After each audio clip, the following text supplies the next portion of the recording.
lua cheia pairava no céu como um olho vigilante, iluminando a estrada de terra que cortava a mata fechada. Eduardo sentia o vento frio deslizar por sua pele, enquanto guiava sua moto pelo caminho deserto. As superstições da vila nunca o afetaram, mas algo naquela noite parecia diferente. O silêncio era absoluto, sufocante. Nem um grilo, nem o farfalhar das folhas. Apenas o ruído do motor, até que ele parou. O motor morreu de repente. Eduardo franziu a testa, tentando dar partida novamente, mas a moto não respondia. O coração acelerou. Foi então que ouviu um som baixo, gutural, que fez cada fio de cabelo de sua nuca se eriçar. Um rosnado. Seus olhos varreram a mata ao redor. Entre os troncos retorcidos, uma sombra se movia. Primeiro, ele viu os olhos, brilhantes como brasas vivas. Depois, a silhueta alta e grotesca emergiu da escuridão. Era grande, muito maior do que um homem. Pelos negros cobriam seu corpo musculoso e suas garras refletiam o brilho pálido da lua. O cheiro de carne podre impregnava o ar. Eduardo tentou correr, mas seus pés estavam cravados no chão. O monstro avançou com um rosnado feroz, e antes que pudesse reagir, sentiu a dor dilacerante das garras rasgando seu peito. Na manhã seguinte, ele foi encontrado caído ao lado da moto, os olhos arregalados de puro terror e cicatrizes profundas, marcando sua pele. Desde então, ninguém mais ousa sair quando a lua cheia domina o céu, pois sabem que algo espreita na escuridão, esperando sua próxima presa. Eduardo cresceu em uma pequena vila no interior do Paraná, cercado por campos vastos e uma floresta densa que parecia não ter fim. A vila, com pouco mais de 200 habitantes, era um lugar tranquilo onde todos se conheciam. Os mais velhos sempre contavam histórias sobre criaturas da noite, sobre algo que andava entre os homens quando a lua cheia iluminava o céu. Mas Eduardo, como muitos jovens, ria dessas histórias. Ele não acreditava em lobisomens. Desde pequeno, sua curiosidade o levou a explorar os lugares mais remotos da vila.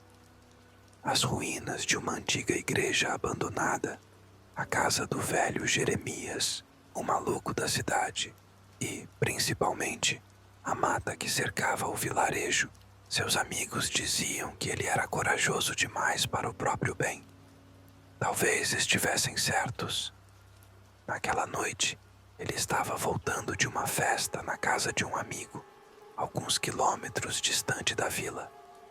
A estrada era velha, esburacada e cercada por árvores de galhos retorcidos.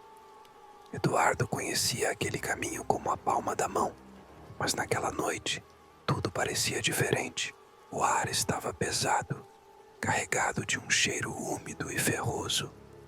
Os grilos, que sempre faziam companhia nas madrugadas, estavam silenciosos. E o pior, ele sentia que estava sendo observado. O medo começou como um incômodo leve, mas logo se transformou em um pavor genuíno. Ele tentou ignorar, acelerou a moto e fixou os olhos na estrada à frente. Mas o destino tinha outros planos para ele. Quando o motor morreu e a escuridão da mata o envolveu, Eduardo percebeu que aquela noite mudaria sua vida para sempre. A noite parecia se fechar ao redor de Eduardo. O vento frio soprava, mas não carregava som algum. Nem insetos, nem sapos, nem corujas. O silêncio era absoluto, denso como um aviso. Ele tentou, mais uma vez, dar partida na moto. Nada. O suor frio escorreu por sua nuca quando um estalo seco ecoou na mata. Um galho quebrado, não por um animal pequeno. Alguém ou algo estava ali. Seu olhar se virou lentamente para o lado. Entre as árvores, sombras se moviam. Pequenos reflexos de luz tremulavam entre as folhas, como olhos que observavam. Um arrepio percorreu sua espinha. O cheiro veio primeiro. Um odor pútrido, como carne podre misturada ao suor de um animal selvagem. Eduardo segurou a respiração por instinto. Outro estalo, mais próximo. Seus olhos captaram um movimento mais brusco entre as árvores. Uma silhueta, grande, alta, muito maior do que um homem. As folhas se mexeram como se algo gigantesco estivesse se aproximando. Ele sentiu o chão vibrar sob seus pés. Seu coração martelava no peito, cada batida ecoando como um tambor de guerra.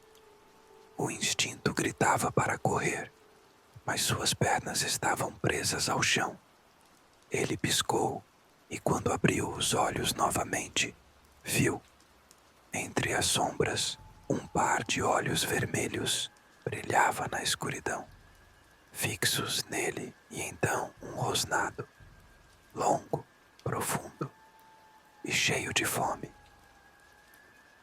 A criatura emergiu das sombras, revelando sua forma bestial à luz pálida da lua. Era gigantesca, com músculos saltados sob uma pele coberta de pelos negros.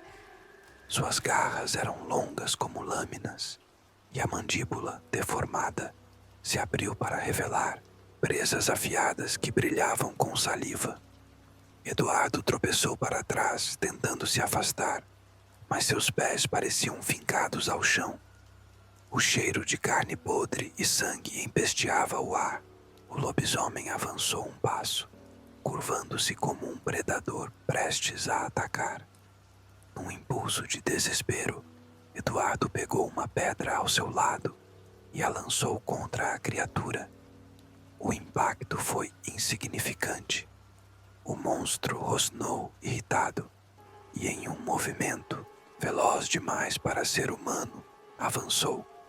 Garras atravessaram sua jaqueta, rasgando carne e músculo.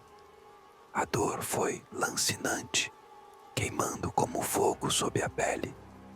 Eduardo gritou, mas o som foi engolido pelo uivo ensurdecedor do lobisomem. Seus olhos se arregalaram quando sentiu o sangue quente escorrendo pelo corpo. A criatura então o soltou, apenas para vê-lo cair. Eduardo tentou engatinhar para longe, mas sentiu a respiração quente da besta em sua nuca. Ela estava se divertindo, brincando com sua presa antes do golpe final. De repente, tiros ecoaram na mata. O lobisomem uivou, saltando para trás. Eduardo viu silhuetas armadas emergindo da estrada. Caçadores.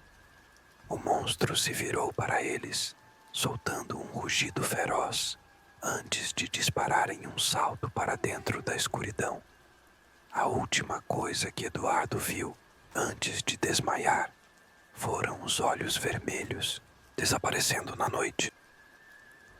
Eduardo acordou dias depois, coberto por ataduras e febril.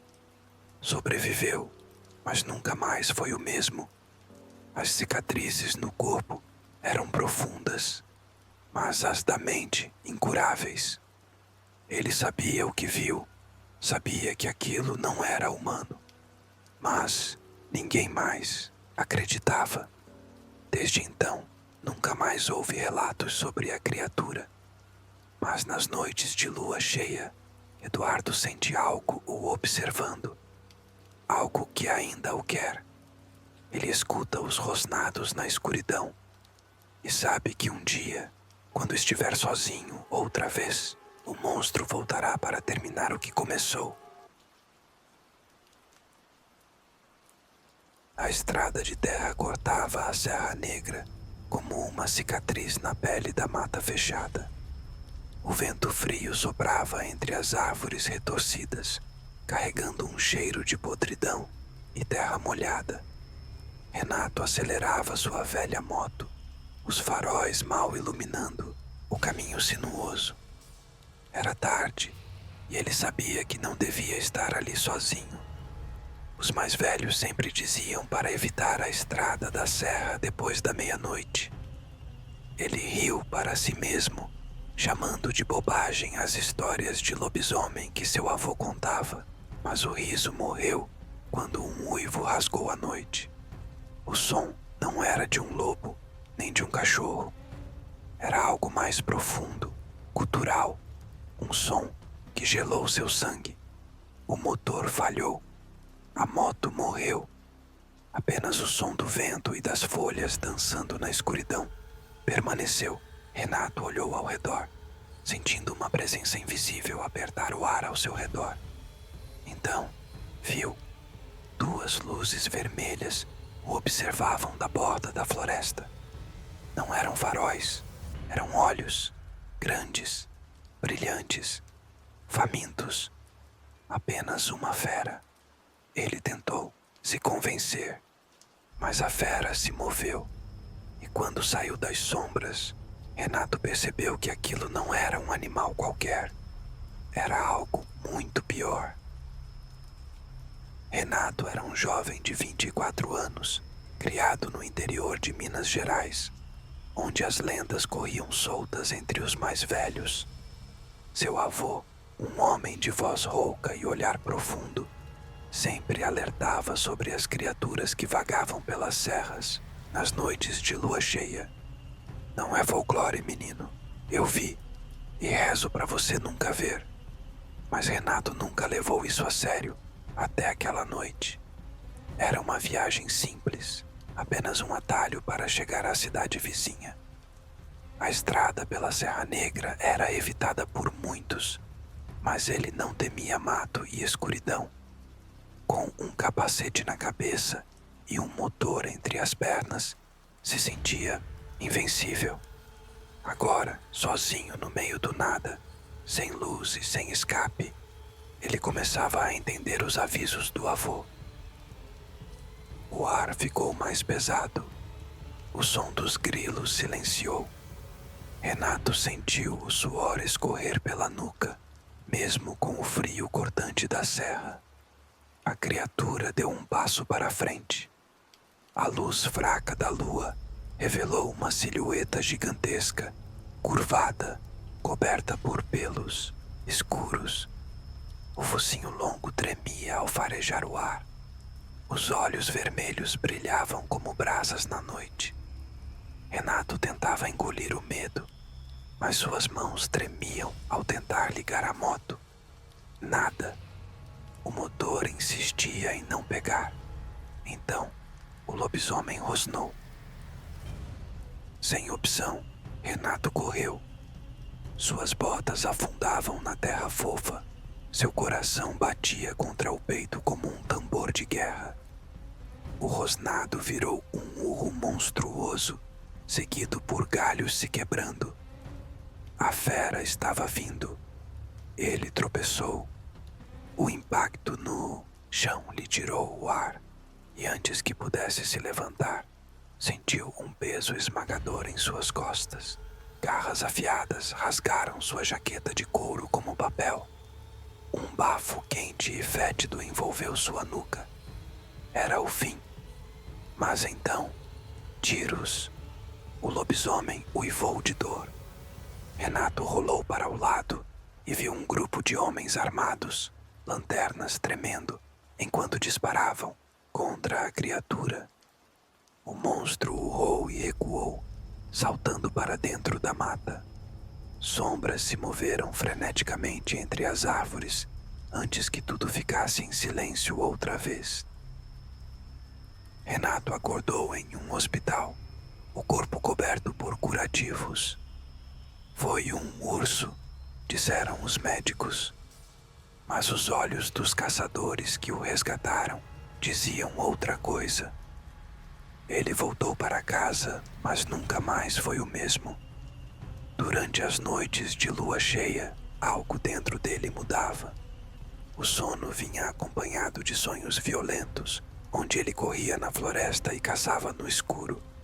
E uma noite, ao acordar suando frio, percebeu algo estranho. Suas unhas estavam mais compridas. Suas mãos tremiam, mas não. Era medo, era fome. Algumas histórias nunca deveriam ser contadas, mas agora já é tarde demais. Gostou?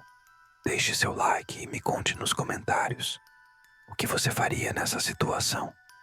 Sua participação mantém os sussurros vivos. Agora, apague as luzes, feche os olhos e tente dormir. Se conseguir,